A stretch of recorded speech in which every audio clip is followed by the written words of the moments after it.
our primary interface is this, and that's a client server model, and your phone it's got some power, but most of it is in the cloud, and you have a username and password, and it gets very centralized around a collection of providers in that respect.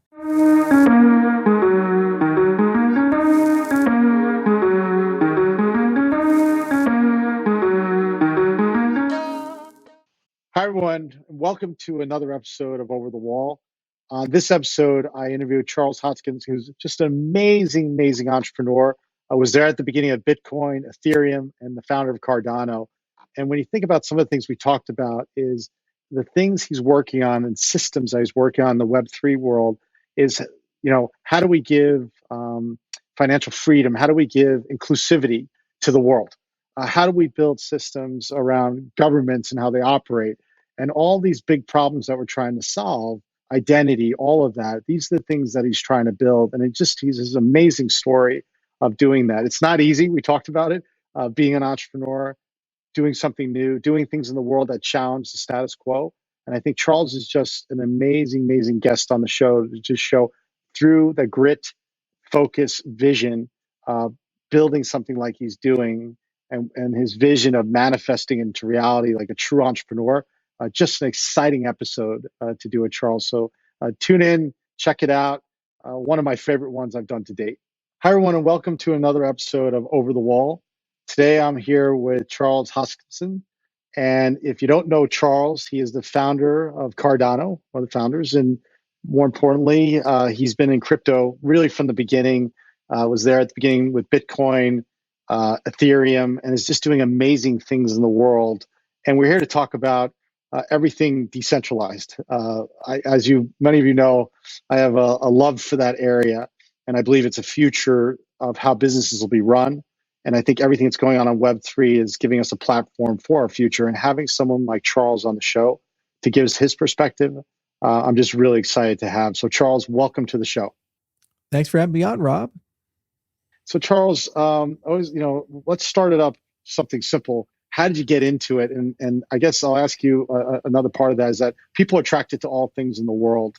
And when I think about entrepreneurs, they gravitate towards things when they see a need. They see a problem that needs to get fixed. And I guess, what was your entry point into this world? And if you could just give us a little brief history, that'd be great. Yeah, okay. So I was a Ron Pauler way back in the day, like 2007. So very young and volunteering on the campaign. And, there I learned a huge amount about monetary policy, the concept of sound money. And I was also doing a lot of technical stuff. And so given that I was doing math stuff and computer science stuff, and I was really interested in money, there was kind of this convergence of saying, well, if only there was something that was kind of global and open source and money-like and had Austrian economics behind it. Oh, and also has cryptography and computer science and all these things. Oh, well, there's nothing there. And then Bitcoin came out, and I read the white paper somewhere around like 2010, early 2011. And I didn't take it too seriously, but it was really cheap and easy to integrate. And, so I said, all right, well, I'll just buy some Bitcoin, start mining. So I set up a mining rig on Crossfire. I think I had some 5850s and quad configuration. Yeah. And, I got a lot of Bitcoin. Again, I didn't really take it too seriously because it was one of those, it works. It only works if enough people make it work type of a deal. So it was very volatile. There was really no marketplaces. The community was incredibly small and tight knit. Everybody knew each other. I go to Bitcoin Talk and these other places. But it was in 2013 when the Cypriot crisis happened, and Bitcoin went from about $4 to over $250, and this huge surge of interest came in. And you started seeing a formalization of efforts like the Bitcoin Foundation, the first real Bitcoin conference in San Jose. There, it became clear that this movement is here to stay. It's reached a certain critical mass. It's not a Silk Road thing. It's not just a fun thing online, but this is an industry that's being formed. So I said, all right, well, I'll just, quit everything I'm doing and I'll just go into the Bitcoin space. And so I created something called the Bitcoin Education Project. And the goal there was to bring 1 million people into the Bitcoin space. Yeah, all right. And I was going to do it through free educational content. So I created a Udemy course, and the first class was called Bitcoin, or How I Learned to Stop Worrying and Love Crypto. And I got over 50,000 students and thousands of emails. And it really taught me a lot about how to first teach large amounts of people, but then also introduced me to pretty much everybody in the space. So I met Andreas Antonopoulos and Eric Voorhees and Roger Ver and all these people that are now kind of the OGs. But back then they were very accessible people. You could, send them an email, they'd reply back, and okay, there you go. And through that, one of the students was a venture capitalist named Li Sharao. And he sent me an email and said, "Hey, I like what you do. I want to give you some money to start a business." And I said, "This is one of those Nigerian prince scams. This is not real." But it turned out he was entirely serious. And so he helped me start my first company in the space. It was called Invictus Innovations. And we were way ahead of the time with that. So we had this idea called BitShares. It was Dan Larimer and me. And basically the idea was that we would create a proof of stake cryptocurrency that basically enabled a stable coin and had a DEX. This was 2013. So let's just stop there for a second. For those people who don't know, like proof of work versus proof of stake, and Bitcoin's proof of work, and you guys, Cardano's proof of stake. But just if you could explain what the proof of anything is, that would be great. Yeah, these things are engines, and basically they have to process transactions. So all this economic activity that occurs when you want to move value, you want to buy an NFT, you want to issue something, you want to interact with an exchange, whatever it is somebody has to approve the transaction. So when you're an old finance, that's done through centralized ledgers and centralized sources. So you send it somewhere and they stamp it, and yeah, it's great. But a broker, let's say it's a human, there's a broker, someone in the middle. Yeah. Somebody in a middleman. Some network does that. Exactly. And mostly humans, could be humans looking. Could be humans, it could be digital, but there's a central actor that kind of controls all of that. Well, with a cryptocurrency, you have this issue where you don't have that central intermediary. So you have to have some other process, be able to process the economic activity of the system. So that's usually what's called a consensus algorithm. And you have many different flavors, but they all do the same three things. They pick somebody to be in charge for a period of time, usually seconds to minutes.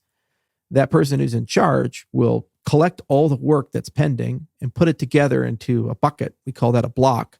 And then figure out if it's valid or not, and then submit it to the network. And the third step is the network accepts that work. So think of it like a poker game. You have to pick a dealer. The dealer shuffles the cards and does all this stuff. And then the dealer goes ahead and gives you your cards. So they deal. And then you pick up your cards and you make a decision whether you think it's a fair deck or not. So if you pick up your cards and you have 5 aces, you say, oh, there's a problem here because there's only 4 aces in a deck. Something dealer did wrong. So that's what a consensus algorithm does. And how they decide who's in charge and how they build that block and how they transmit that block, those are all those different proofs, proof of work versus proof of stake and so forth. And that's immaterial to the beginning user. It's just they do these things. Now, the magic is regardless is they should be able to do it without central authority, meaning you don't have a pre-selected committee like some group of people and say, Bob over there is in charge or Alice. No, you don't know. It's dynamic. People come and go. And the networks are elastic. So the people in charge, the set of them could grow very large or go very small. But the point is there's no official centralized institution that gets to decide these things like the legacy financial system. So which is really kind of interesting because I don't know, I think what's profound about it all, if let's take Bitcoin for a second, it's like Bitcoin is one of the biggest brands in the world right now. It doesn't have a CEO. It doesn't have a board of directors. It doesn't have a head of marketing. Doesn't have a marketing budget.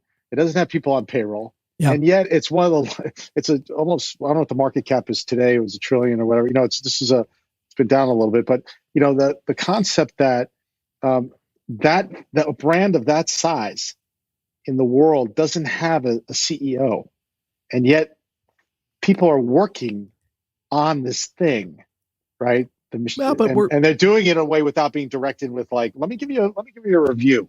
We're going to give you're going to get your review at the end of the year and you get your bonus. Yeah. Right. It's profound. It's a very profound thing. Well, Rob, we do this already and we've been doing it for a while. Like the internet is a great example of that. Didn't have a CEO. There's no like, I'm the CEO of the internet. There's none of that. And these protocols have been around for decades and decades. And you have all these web companies and everybody knows the internet. Everybody has a concept of it. But yet they know no one's in charge. They know it's decentralized in that respect. And, religions are a lot like this too, especially religions without an official head, so there's plenty of people that are non-denominational Christian or, non-denominational Islam or something like that. And they don't have an official religious leader. There's no pope, they just are spiritual and they read and so forth. And there's still a doctrine and there's at times updates to that doctrine, but yet there's no one officially in charge in that Yeah, respect. but don't you think when you think of the internet, even though the underpinnings are decentralized and the network is decentralized, in essence, the winners of the internet are centralized companies, Facebook, Google, Yeah. right, Amazon. So power did get centralized on a decentralized network. Which in '95, when I started the company in '95, I thought the internet would be like this very open place, and I felt so excited. But it just became another place of power in many ways. Well, yeah, and that's the problem with Web 2. And it's the same thing has happened with Bitcoin. If you think about it, only less than 10 actors control most of the mining power. There's only a few major Bitcoin companies that control a lot of the Bitcoin infrastructure, like the block streams and Coinbases and so forth. I mean, there's not like 4 of them, but there's not 1,000 of them. So there's still quite a bit of centralization around big institutions. And the vast majority of people do not run full nodes. So, if you look at the Web 1.0 doctrine, like the whole Earth catalog, that stuff from the 1970s and before, there was this, everybody's their own database, everybody's their own server, everybody's their own, network. They're their own thing. They're going to run their own stuff. They're running their own email server. They're running their own, but that didn't happen. Our primary interface is this, and that's a client server model, and your phone it's got some power, but most of it is in the cloud, and you have a username and password, and it gets very centralized around a collection of providers in that respect. So the dream of Web3 has been to kind of undo that and push people back to where we were in Web 1 and maybe give them proper incentives to run some of their own infrastructure. And this is currently the debate in the industry as a whole of, how do we accomplish that in a way that's sustainable? And some of that is through really magical cryptography, and some of that was using some of this underlying technology behind Bitcoin and other cryptocurrencies called blockchain. But it's still an open question, and it's a super hard technical problem, collection of technical problems, as much as it's social problems and incentive problems. And the web was missing an incentives layer, and the web was missing an identity layer, and the web also didn't have persistent state. You didn't have a trusted bulletin board where you could put some things and say, well, the totality of the entire internet will have access to this. It never had that. But with the blockchain space, we actually do have these things. So it is fun and fabulous from that perspective. And it's been fun to see it grow, because when I came in, the only thing you could do with this technology was just move a single instrument of value around, Bitcoin. That's it. So, and you couldn't even do complex transactions. You couldn't do like contingent transactions. Like if you mow my lawn, I'll give you $100. You couldn't do that. You also couldn't do pull payments. So like a credit card subscription, you subscribe to something and every month it withdraws some amount of, you can't do that with Bitcoin natively. You have to build some service on top of that usually is centralized to do these things. So when we created Ethereum in 2014, after the BitShares days, what Vitalik and the rest of the gang were trying to do was add programmability to blockchain. And the analogy there is like when JavaScript came to the web browser. Yeah. So, pre-JavaScript era, you could build these beautiful websites that were static. So you have pictures, you have text, maybe you have a GIF and it has little flames, and okay, great. We love doing that. Your Doom fan page, and you can just profess your love for Carmack and the other things. That's great. But you can't interact with it. You can't do complex things with it. When JavaScript came, that's what gave us the Amazons and the Facebooks and the YouTubes and the rich web experiences that we've come to know and love. Well, it's the same when Ethereum came. What happened to the blockchain industry is we went from simple transactions that are push only to complex transactions that are multi-agent, so many people can be involved, and also complex applications. So you suddenly could take stuff that would used to run centralized servers in the real world, like the New York Stock Exchange, and then you could convert that into a protocol to run on Ethereum or a platform like that. And then suddenly you now have an equivalent functionality, but there's no central control in that respect. There's no actor that runs that whole thing, and we call that a DEX. So we have a whole industry now that's built around this since that launch, and it's really been a game of how do you make it better, faster, cheaper. It's also a game of how do you make it more accessible, and also a game of how do you make it secure. Because the problem is the bigger these things get, the larger their attack surfaces are, and there's no accountable party for when they fail. So it's been an interesting time being in this industry for the last 9 years and just kind of watching it evolve, because the complexity has gone up so much and the amount of user volume has gone up so much, and the diversity of people has changed too. When I first started, I signed up for my first Bitcoin meetup group. There were 3 people registered. One guy was there to use the bathroom. It's like and the other guy didn't show up. So it's like, okay, I'm having some coffee myself. And now it's like I did a Twitter space with Snoop Dogg. It's just like, wow. It's like, what's happened? What's changed? This is the craziest thing. And there's such a huge diversity of people. You have celebrities and musicians, and you have bankers from Goldman Sachs. You have deep technologists. We had a lovely conversation with Vince Cerf. He came to one of the conferences that we put on. He's the guy who created the internet. Well, the internet, yeah. If you don't know Yeah. Vince Cerf, he's like one of the originals. Yep. Yeah, and it's like everybody is in this party now, because really what we're talking about is, how do you rebuild both the web and also all of the things of society? What is money? What is voting? What is supply chain? What are medical records? Anything that relies on people with trust, where there's some sort of process and there's the movement of value or information or those people, you can put a blockchain system into it at some juncture. And it's just a question of, well, is that a good idea? And a question of, well, what do you gain from that? And usually it's some sort of restoration of trust in the institution or enabling of global business. And you think, oh, I don't need that. So, okay, well, say you're from Canada. You go to Aspen on vacation and you're skiing and you tumble down the hill and break your femur and you're unconscious. How does the doctor in Aspen get your Canadian medical records easily? Yeah. It's a simple problem, right? But it's really hard to solve in general for everybody. But a blockchain system could do that for everybody, and it doesn't require laws or any of these things. So I think a private system. And if we could talk about what makes the blockchain unique, and they say like the blockchain never lies, right? Like the data is public; it's not hidden in some closed database, which democratizes data, and it's all out there in the world. Now, I may have a wallet that's associated with that; nobody knows it's my wallet, but when we think about the essence of blockchain versus Web 2 and that underlying idea of data and openness, and when you think about that, if you can just unpeel that onion a little bit. Yeah, so we have this bizarre world we live in where things are more open than ever before, but more closed than ever before. It's so strange, right? And there's a lovely book called Surveillance Capitalism that was written a few years ago, and it talks a lot about the new data economy where you are the product. So you have all these free services, but you use it. But then by using it, a lot is revealed about you. In fact, we're right now in the office doing some tests with an operating system called Graphene OS.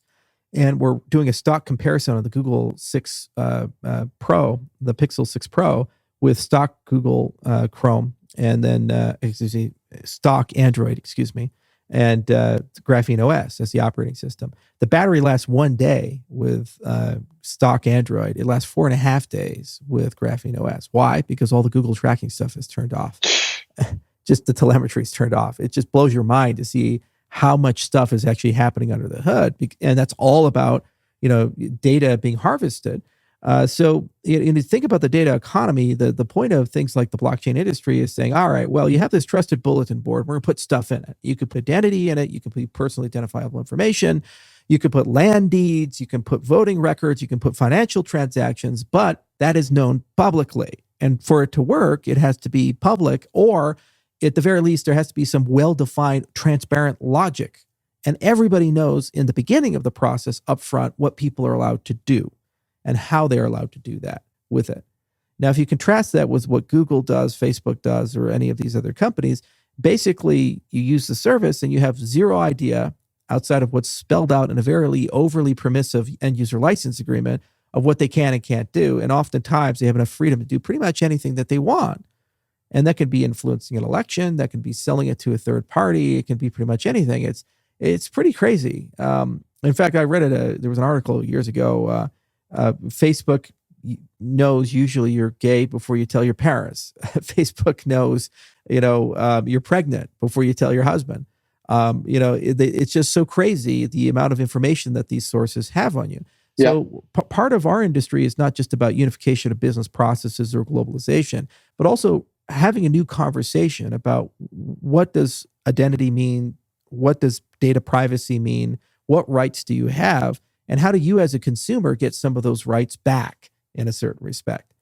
So you can sign a contract up front, and then for a fact that they can't violate things outside of that. And that's a whole part of the blockchain industry. There's people who think about these things, like Oasis Labs is one, and there's a dozen or so people in the data availability and transmission side of the business. And people are using a lot of really elegant cryptography, and some of it's multi-party computation or some trusted hardware enclaves or But zero why are knowledge they using? proofs. Why is crypto? Why don't we just unpeel that one? Once Sure. again, for the folks who aren't deep into it, haven't gone down the rabbit hole. But why is cryptology important for the efficacy of the network, or why is it sort of the underpinning of this technology stack?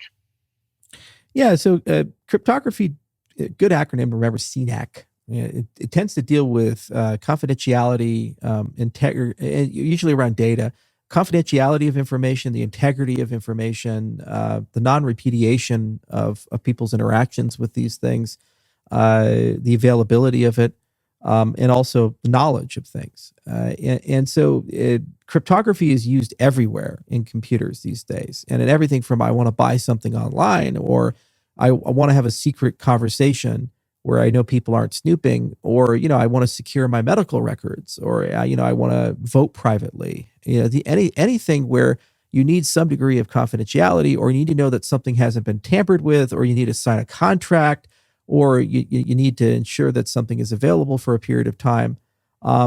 This is usually the field. So it's useful for financial transactions like Bitcoin stuff or Cardano or whatever, in that you need to be able to send money to people. Well, how do you have the right to do that? And how do you prove you have ownership of it? Well, there's two ways you can do that are naive. One of them is you trust a third party to keep the ledger and decide that Rob has that. And if you convince that third party, they'll move it for you. That's how the banking system usually works. Okay, you create a bank account and they know who you are, and then you go and authorize them to move money. And as long as you satisfy them enough that the teller, oh yeah, that's Rob, they'll send it. The other way is to use some sort of algorithmic process where you bind ownership to some sort of asset, some sort of key, and then you have a way of using that to authorize the spending. So that's usually called public key cryptography, and that's the basis upon which we do things with cryptocurrencies like Bitcoin or Cardano or others. And that's a very old field. It's 1976 or so. RSA was really the first major push out. And we've been, using these cryptographic primitives for decades to do everything from secure your web traffic to, make sure confidential information or classified information is secure. So we really are building on the shoulders of giants in the cryptocurrency space. It's not like we invented a lot of new crypto when we started. We just used the old stuff because the old stuff is pretty good. It's pretty good, yeah. Yeah, and that old stuff allowed us to bootstrap a pretty cool ecosystem. Where we are innovating is our industry is now inventing a lot of new cryptography, and that's specifically around adding new capabilities. So it's one thing to say, I give you the right to spend something. It's another thing entirely to have things like an identity system where you give people the minimum amount of information necessary for the question you're asking. So here's a simple problem. Let's say you go to a bar and you order alcohol. Now, in the United States, you have to be 21 or older to do that. So they usually require you to show some form of identity document, maybe a driver's license or a passport. Well, think about what's really happening when you do that. When you give the waiter or the waitress your driver's license or passport, what you're doing is revealing not only your age, but also your name, potentially your address, and a litany of other personally identifiable information. Now, they usually don't care. What if they take a picture of it? These types of things. Okay, so they have it now. So wouldn't it be nice to have a system that just returns a Boolean, true, false, are you at or over the age of 21? And that's what a zero knowledge proof basically does. It allows a challenger to ask a question, and then the person who responds can give them some piece of information back, but it's the minimum viable piece of information necessary to answer their query and no more. So you can think about compliance systems. Is this pre-tax or post-tax money? Are you U.S. resident or not? Are you allowed to do business in this jurisdiction or not? Are you a doctor or not? Are you a lawyer or not? These types of things. Okay. You can actually ask these with a zero knowledge system. And these are the types of things that actually we're building in our industry to get to the next generation of identity. And there are all kinds of really cool things you can do with it. You can do outsourceable computation. So, let's say I want you to do a bunch of computer programs for me, like fold a protein or something. Remember folding at home or all those, or SETI at home or all these types of things. Well, turns out you can do that. And basically, the person can do all that computation. But how do you know they did it right? How do you know they just just didn't like sit down all day and like fold random proteins and didn't follow your instructions at all. Well, turns out that's the exact same problem as a lot of these zero knowledge problems. And we're developing crypto for that to make our systems more scalable. So you can process global scale transactions like Visa scale, MasterCard scale, and be able to have that system. Or this concept of inclusive accountability. So wouldn't it be nice that despite the fact the system may have terabytes or petabytes or whatever of data inside of them, that you can run it on a cell phone? How would you do that? Because so somebody sends you a transaction, you need to be able to verify that the money that you've been sent is real. And also it hasn't been used twice. In other words, it hasn't been double spent. Okay, so how do I know you didn't send that money to somebody else? Well, in the naive way in the blockchain space, when I was growing up, in the early 2000s, was just to have a full copy of everything. And that was easy to do because no one used it. So the full copy of everything was megabytes of data. Now it's much larger. And so the same crypto that could potentially help that age verification question, or are you a taxpayer, or scale things, could potentially be used to allow you on a cell phone to run the app and be able to answer that question without possessing a full copy of the ledger. So this is the crypto innovation that our industry is doing. And actually our industry is one of the single biggest non-national funders of cryptography. Usually cryptography is funded by intelligence Governments, agencies exactly, and the military, yeah. And it's spooky people use it. But now actually a huge amount of cryptographers are working in our industry. Our company alone, I have a large research division in addition to my engineering division. We've written 140 papers, mostly cryptographic papers, over 10,000 citations, and a lot of them gone through peer review. So let's talk about your company. Let's talk about Cardano. Sure. Like, when did you start it? What makes it unique? What is your vision behind it? Obviously, very successful. So just start there. Sure. Yeah. So after Ethereum, I was kind of left with this question. By the way, Charles told me not to talk about Ethereum.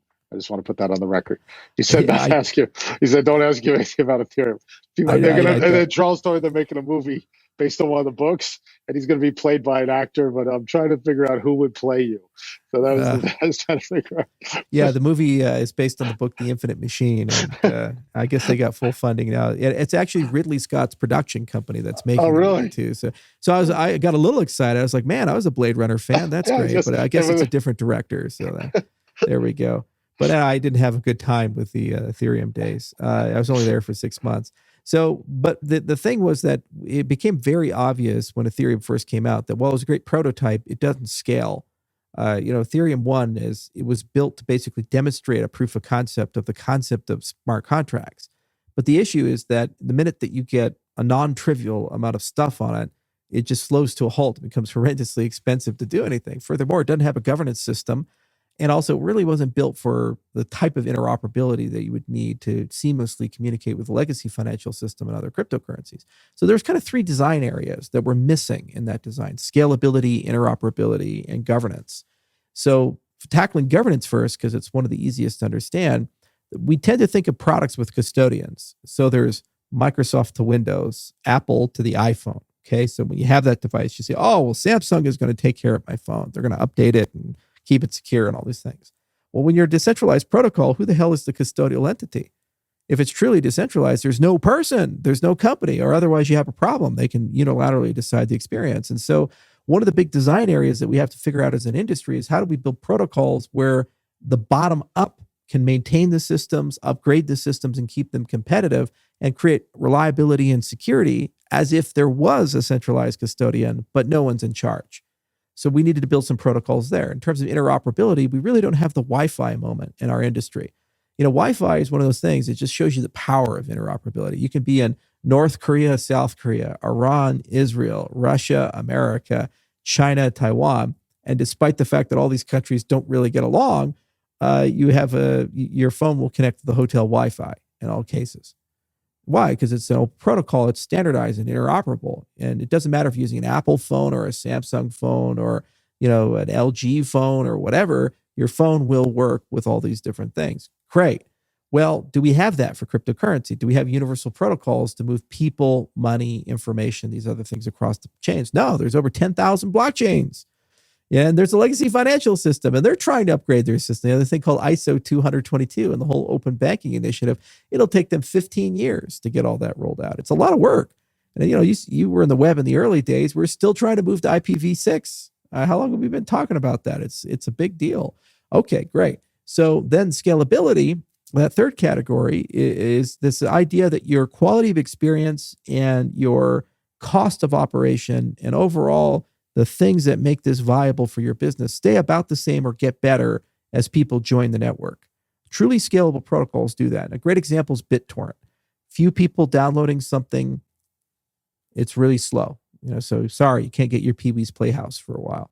But if a lot of people are downloading, like Game of Thrones or whatever the latest thing you kids watch these days, by the way, I'm only 34, but I still say you kids.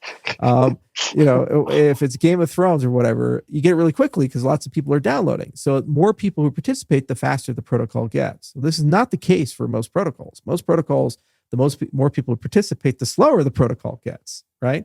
And the problem with most cryptocurrencies, Bitcoin, Ethereum, these others, they have that same problem. They get slower and they have higher operating costs and less efficient as you gain more people. So I realized that there were these three areas. The problem is I had no idea how to solve them, but I knew that they were there. So I said, I know what to do. Well, we're gonna start like a program, almost like a DARPA program, where we're just gonna hire every scientist we can get our hands on and write tons of papers and kind of think about this really carefully. And then at some point, it'll escape the lab, and then we'll build a protocol, and that protocol will actually have novel solutions for each of these problems. So we started hiring those people back in 2015. I built an army of scientists, and as I said, they wrote over 140 papers, more to come. And we wrote over 1 million lines of code, Haskell code, and we used formal methods and all these other arcane, crazy things. And we built something called Cardano, and it started very innocently. And we said there's several eras of it. There's Byron, and that's the launch, and Shelley, that's decentralization, and Gauguin, and rah, rah, rah.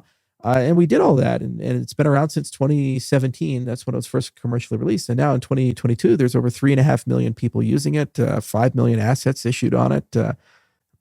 People doing on it, and you talk a lot about, I think, the financial world and what you want to do. I don't want to use the word disrupt, but it's like you want real changes there. I think you look at governments, our reliance on governments and banking systems and centralization of power for our world of money in the fiat world. I think what's your vision of how you see Cardano sort of like changing that? There's lots of stuff already happening. So we're very popular in the NFT space, so non-fungible tokens. Yeah. So a lot of artists use Cardano. We're number 3, actually. There's $270 million a month in volume in NFT. Wow. So it's quite a big platform for that. We also have a lot of people building traditional DeFi. So we have DEXs and other things that have already launched in reasonable volume, but it's increasing. There's a lot of progress in the developing world. We've had a huge focus on banking the unbanked and economic identity. So my company in particular, we're in Ethiopia, we're in Kenya, Burundi, Zanzibar, and we have a lot of partners there. Like, for example, in Zanzibar, we work with a company called World Mobile. They're actually building an entire ISP, and they're going to cover all 2 million people on the island within a year. And there it's kind of a decentralized ISP. Instead of like a top-down system like Verizon, it's more co-op led and it's blockchain governed. And so you have a much more fair, much lower cost internet service providing, not just for the island, but also for the blue economy. So all the fishing boats 50 miles out so that they can use IoT devices and other things and build a cold chain and they don't have all those losses. So that's a great model, and it's going to be fun to see how it spreads. Why is that important to you? Why is that important to you when you look about the stuff you're doing in Africa and Ethiopia and all these other? Why do you think that's important? To you specifically and to Cardano. You need foundational stuff. So before you sell cryptocurrencies, before you sell the idea of a decentralized digital future, you kind of have to have reliable power and reliable IT infrastructure and computing devices. If you don't have those, it's like, okay, well, that's great. When I have a cell phone that connects to some internet, I'll call you later, right? So you need that. So some of the plays that we do, like in Burundi and Zanzibar, there the infrastructure really needs improvement. So there's a lot of focus on new business models that are global first, digital first, blockchain first, that provide infrastructure.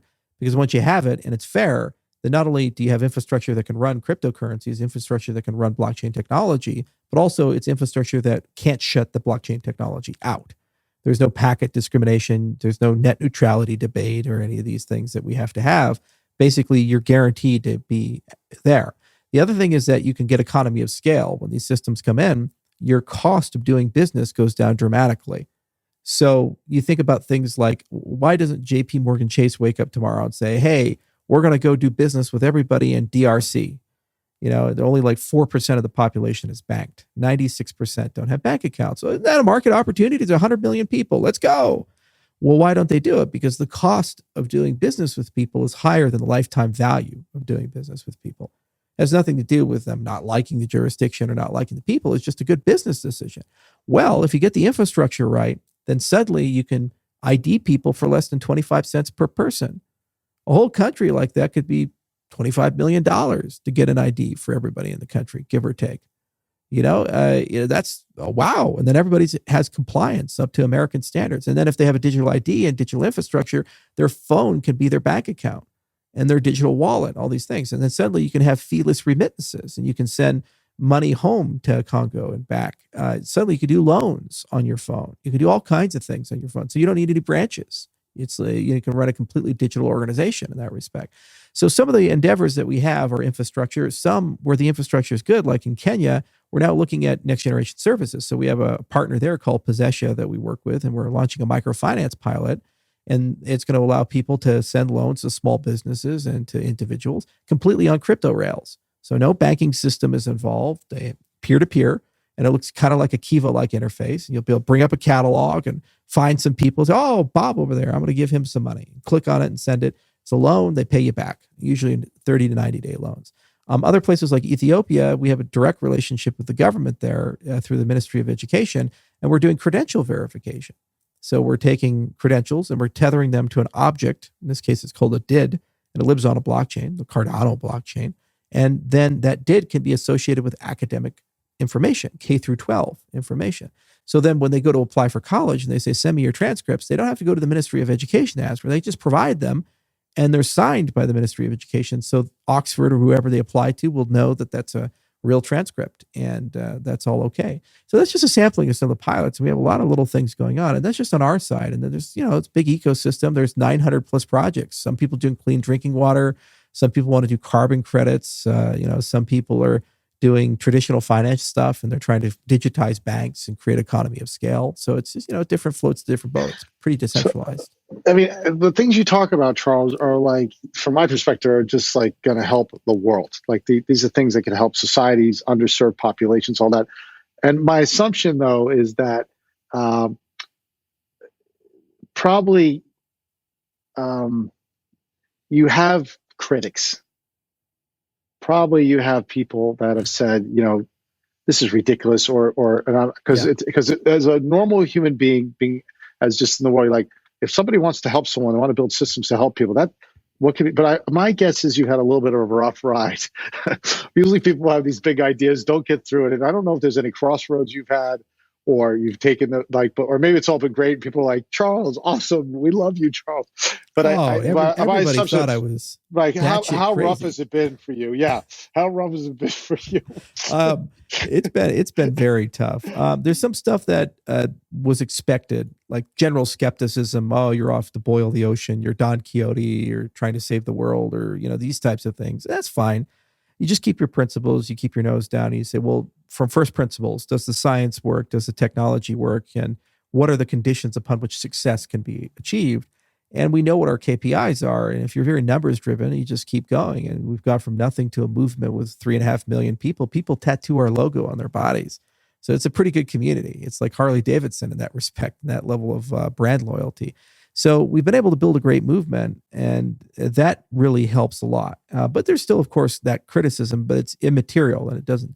There's been some surprising criticism. For example, I didn't expect, for example, all the stuff with the Ethereum stuff and some of the books that have been written and so forth, where people have just straight up lied, and they've said, factually inaccurate things. And, and that you would expect to see if you're running for governor or senator or president or these types of things. So the political side of the industry, where there's just the vitriol and the overwhelming negativity coming from certain people, or just dishonesty coming from certain people, I wasn't prepared for that. I expected there would be commercial criticism, like you're too slow to market, your business ideas aren't very good, we don't think you have a good go-to-market strategy.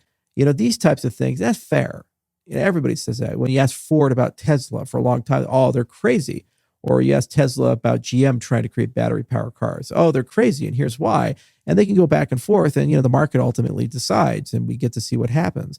But when people can't even agree on basic facts and circumstances or events, that's politics usually, and that's very strange to me. Other things, just general skepticism, like when my mom didn't take me very seriously until I was interviewed by Larry King before he died. And, there's the pre-Larry King days and the post-Larry King. So the pre-Larry King days, she's like, oh, well, just try to stay out of jail. I was like, thanks, Mom. But then at the post-Larry King days, it's like, yeah, this is my son. He's real famous. Larry King interviewed him. I was like, all right. I got some credibility. This is great. It was a conference that I was on a panel with him in Canada, about Toronto, like 3-4 years ago. It's still online if people want to see it. It was the famous print drugs comment. But anyway, yeah. So you certainly get a lot, but you can't pay attention to it. You really have to say, why are you here? And you have to have some higher principle about it. For me, the thing that I've always cared about is I think three things. And one, I believe we need to live in a world of inclusive accountability. Anytime someone makes a claim, be it a person, a business, or a government, you should have the ability to verify that claim. We shouldn't live in a world anymore, in a world that of overwhelming data and digitalization, to say, trust us. So if the government says, we're only going to spend this much money, you should be able to check that. If a person says, I am a doctor, you should be able to check that. If you vote, you should be able to check that your vote was recorded correctly, and that the system has integrity. You'll find out when you start thinking this way, how many things in life are trust-based and you actually have no inclusive accountability. No. Frankly, almost anything. I'll tell you a funny thing about voting. Many years ago, I was looking at, this is like when Barack Obama was running. I started somehow, it was like, I started to get into the voting systems. It's a longer story why I took an interest to it. And I hired some people to do research on the voting systems in the U.S. And I met with the Carter Center. If you know Jimmy Carter, the Carter Center, they're one of the main foundations that'll go out in the world and certify elections, like in Venezuela. They've been brought in to certify elections. And they said to me, we could never certify the U.S. elections based on our criteria of certification because of the systems. And then I started to look at videos online where there were people who were faking the system. Like, you'd vote, and there was a guy who was in front of Congress saying, when you voted for one candidate in a local election, I actually had it registered for another one. He was I mean, it was crazy. And I thought about, we're living in this age where we have mobile devices and we have identity.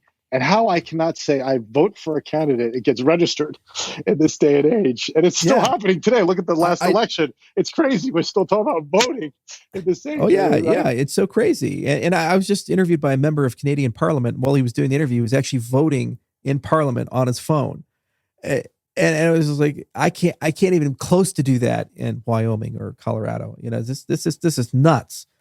So, inclusive accountability is such a powerful principle, and we lack it.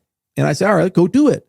Second, I care a lot about economic identity. I really care that every single person has an identity and they have the ability to have self-sovereignty over that. They own that. I do not want the world, Facebook to decide who Charles Hoskinson is, or Google to decide that, or the US government to decide that, or something. I'd like to own my own identity. It's the only thing I could own. Maybe my identity is a pretty good one. And I think most people feel this way, but what's happening is, because of Web 2 and the way the world is structured, the vast majority of utility about who you are is actually heavily controlled by third-party actors. If you don't believe me, ask yourself, what would your life be like if you woke up tomorrow and all of your Google services, all of your Facebook services, and let's say all of your banking services get shut off? Would you have any identity? Would you be able to interact with anybody? Would anybody know who you are? If you're deplatformed, you're gone.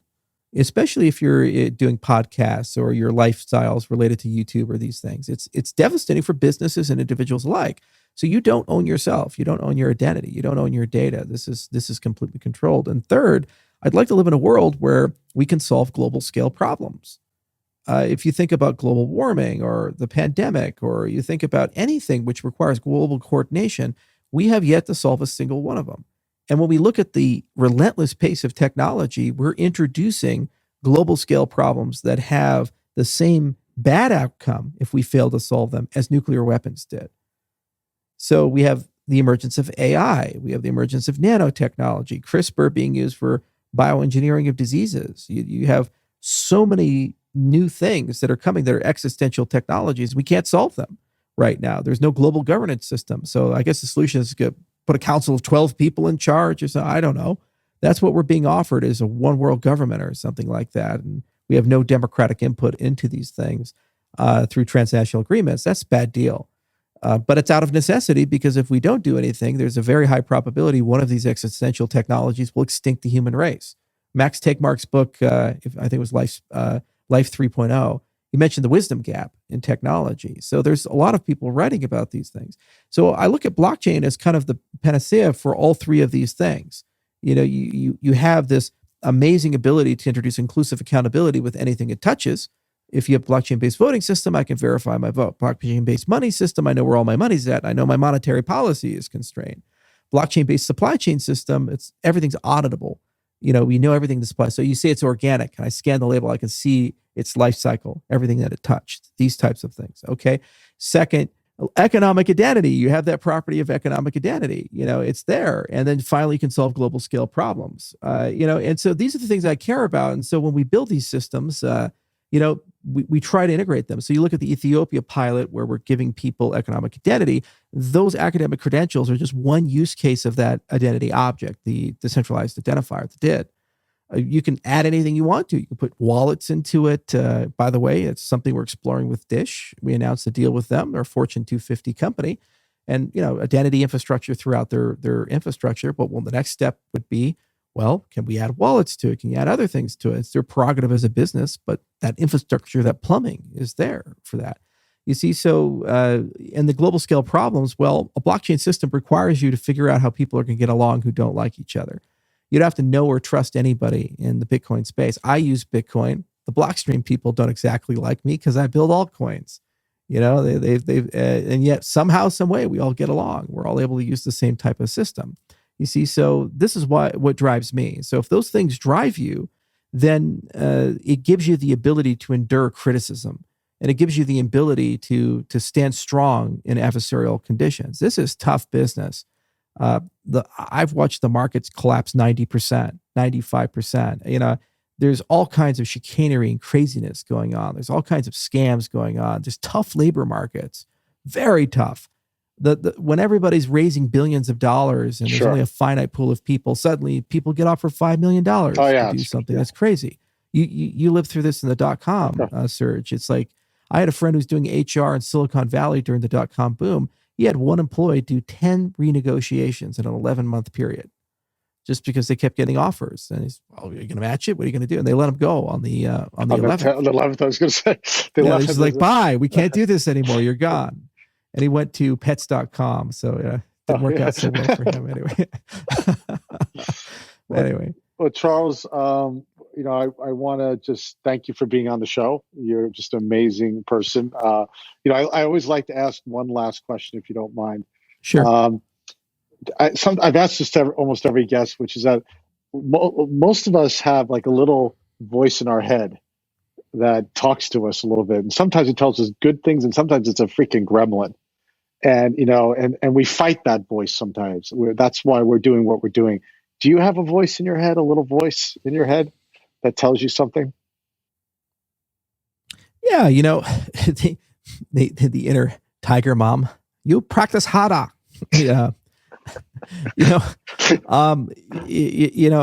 What keeps me going is the fans. Yeah. I had this burning desire to go and do something, and we did such an amazing work, and we got all these things out. But now that we have 3.5 million people, literally every single day, people send me things. I get so much love. I have almost 1 million followers on Twitter. And that's better than any internal clock or voice, because, whenever you feel down, because you have a lot of down days as an entrepreneur. I've worked so many days, like this particular day, it's been a very long one, but I've worked so many days where it's been 20 hours in, you get 4 hours of sleep, you go back to work, and it's that for 3 months straight. Or you're traveling. Like, I went to 72 countries in the last 5 years. It's just brutal slog. And my former secretary and I, we had this, we called it the hell month. In 1 month's time, we went to, I think, 11 countries or something like that. So literally, we're just living in a hotel, an airplane, and just a constant state of jet lag because it wasn't like they were all together. We started in Asia, we went all the way through Asia, and then we went to Europe, and then we went to Canada and the back. So we literally went around the entire world in 30 days. It was just brutal. But what got through it is that everywhere you went, you'd see all these amazing people that come up to you and say, hey, I'm doing this, or I'm so excited about that. And they give you a lot of encouragement and excitement, and they kind of push you through. And in terms of criticism, on the other side of it, of improvement, any flaw that you have when you're in a public role gets amplified by a factor of 1,000. So it's like, I should go on a diet. Well, Twitter, people post these pictures of me like photoshopped, super fat, and all these other things, or point out that maybe I don't look so good in the shirt. So kind of in the back of your mind, you're like, yeah, you son of a bitch. Okay, you're right. I should go and do that. I should go get a diet, yeah. Yeah, I should go diet, you bastard. You win. Son of a bitch, yeah. Yeah, exactly. But anything you have that's wrong, anything you've done right, anything you've misspoke on, like I forgot the economic anything temporarily. It's like that's going to be a thing. It's like everything is a thing. So it does make you want to be better. And I think to be a successful entrepreneur and to be successful in life in general, you have to have an attitude of, well, you're comfortable in the present and you're happy in the present. You're somewhat uncomfortable with the idea that life is static. You always have to be doing something new. You always have to be trying something a little differently. You have to be pushing that boulder up the hill just a little bit faster. It's like David Bowie used to say, never play to the crowd. You have to be uncomfortable. Don't let your feet touch the bottom of the pool. Then is when you actually create great stuff. So I do have that internal critic that's there. And what I've found how to do in the last few years is kind of connect that to external signals in a healthy way. You have to be careful because sometimes you connect it to external signals in an unhealthy way. And on both sides, it can be problematic. If you only listen to your fans, then you start thinking you're infallible or flawless or superhuman or special. And if you only listen to your critics, then you never allow yourself to feel the wins. You never allow yourself to appreciate the excitement. I've done amazing things throughout my life. If I was to listen to the critics, I'd be like, I'm the worst person alive. Yeah. And so you have to have that nice balance of the two. And that's something that I've been struggling with throughout my 30s. And I'm getting there, I'm almost there, Still there are days where things really do bother me. Like I'm sure when this movie comes out and they have some hack job actor play me and I'll be like Sean Parker in The Social Network, it'll be like, that's a shitty day. But there's fewer and fewer of those relative to the rest of them. And I, again, really do love the fans. They just keep me going throughout all the years. And it's so incredible the things that they do. There's a hotel in Barcelona, Spain. A guy named Alfred runs it, and he completely rebuilt it. It's like the Hotel Cardano. And if you go in there, it's weird. It's big pictures of Cardano, me, other people, the eras. All the rooms are themed Cardano and so forth. And remember, this product didn't exist. A couple of years ago. 2016. Yeah, it's amazing. And now there's a hotel in Spain that's built up like this. It's just crazy. The craziest thing that ever happened to me my entire life, I was in Japan, Tokyo, Japan, and at a conference years ago. And this little guy comes up to me and he gives me this huge hug and he just won't let go. I'm like, okay. And he's like, Charles, I have a tattoo. And I was, okay. And right there, he pulls his pants down. We're in the exhibition area. There's probably 1,000 people there. And he's got a tattoo of my face on his left butt cheek. And I was just like, I hope that's temporary. And he's like, no, it's permanent, like my love for you. And I was like, please pull up your pants, sir. Yeah, so that sometimes they take it too far, sometimes it goes too much the other direction, but God, it's crazy. There's everything in between. And I've had some crazy haters too, that have done we've had some weird people show up to the office in capes and, all the things.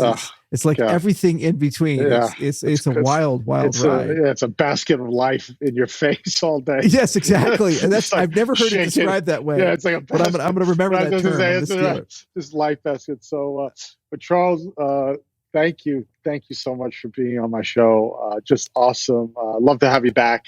But you have, we could talk for another couple hours, but I really appreciate everything you're doing. Trying to change systems that can help humanity move forward. That's how I look at what you're doing. And we need systems now. We're stuck in many ways. We're in places in our lives, whether it's with our government, our finances, our jobs, whatever it is. These things that you're working on are phenomenal. I want to thank you for putting your time, energy, and focus on it.